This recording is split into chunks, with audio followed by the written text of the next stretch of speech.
Pemirsa, Ketua Umum Persatuan Sepak Bola Seluruh Indonesia (PSSI) Erick Thohir mengecek kesiapan Stadion Gelora Bung Karno jelang lanjutan pertandingan putaran ketiga kualifikasi Piala Dunia 2026. Ya, Erick menyebut kondisi rumput Stadion GBK dalam kondisi baik dan siap menggelar pertandingan antara Timnas Indonesia melawan Jepang dan Arab Saudi pada tanggal 15 dan 19 November mendatang. Kondisi rumput Stadion Gelora Bung Karno dalam kondisi baik jelang lanjutan pertandingan putaran ketiga kualifikasi Piala Dunia 2026 yang akan mempertemukan Timnas Indonesia melawan Jepang dan Arab Saudi pada 15 dan 19 November mendatang. Ini diungkapkan oleh Ketua Umum PSSI Erick Thohir saat meninjau kesiapan Stadion GBK Senayan, Jakarta. Erick mengatakan bahwa pihaknya menaruh perhatian terhadap isu keamanan dan kenyamanan bagi penonton kedua kubu yang akan menyaksikan. Saat ini sudah terpasang tambahan 103 kamera pengawas dengan kemampuan pengenalan wajah di sejumlah titik stadion untuk mencegah kerusuhan.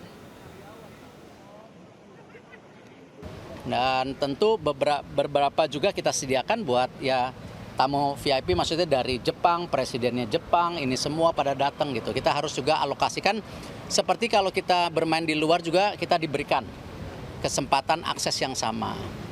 Untuk melawan Saudi, saya lihat tiketnya tinggal tersisa 2.800-an.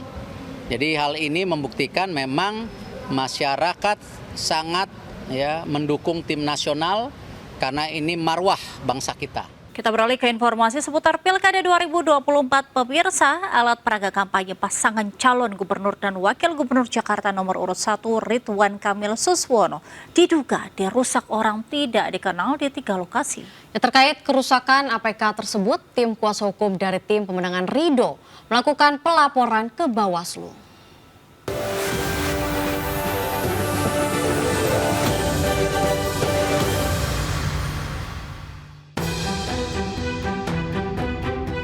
Tim kuasa hukum dari tim pemenangan pasangan calon gubernur dan wakil gubernur nomor urut 1, Ridwan Kamil Suswono, menyesalkan aksi vandalisme serta perusakan terhadap alat peraga kampanye yang terjadi di 3 lokasi berbeda, yakni kawasan Tanah Abang, Kebayoran, dan Kebonjeruk, serta telah membuat pelaporan ke Bawaslu Jakarta.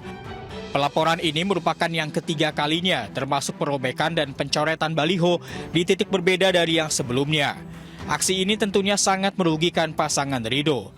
Hal ini disampaikan Ketua Tim Hukum dan Advokasi Ridho saat menggelar jumpa pers di Media Center Kantor Pemenangan Ridho, Jakarta. Daripada harus merusak dari APK masing-masing paslon, karena itu sangat tidak baik dan itu bisa melanggar hukum. Nanti pun ada sanksinya. Seperti itu harapan kami. Ya, walaupun kita berbeda, tetaplah jadi satu karena kita ini warga Jakarta. Selain itu, untuk mengantisipasi kejadian tersebut kembali terulang, tim kuasa hukum Ridwan Kamil Suswono akan lebih giat memonitoring bersama pihak Bawaslu terhadap alat peraga kampanye yang terpasang di seluruh wilayah Jakarta.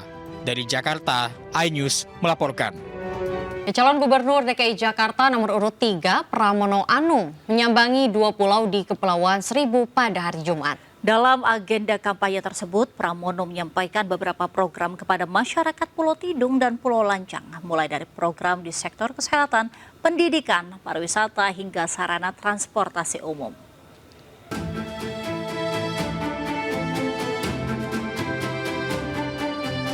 Calon Gubernur Jakarta nomor urut 3 Pramono Anung menghadiri istighosah dan silaturahmi dengan Forum Ulama dan Santri di Gor Serbaguna Pulau Tidung, Kabupaten Kepulauan Seribu, Jumat pagi.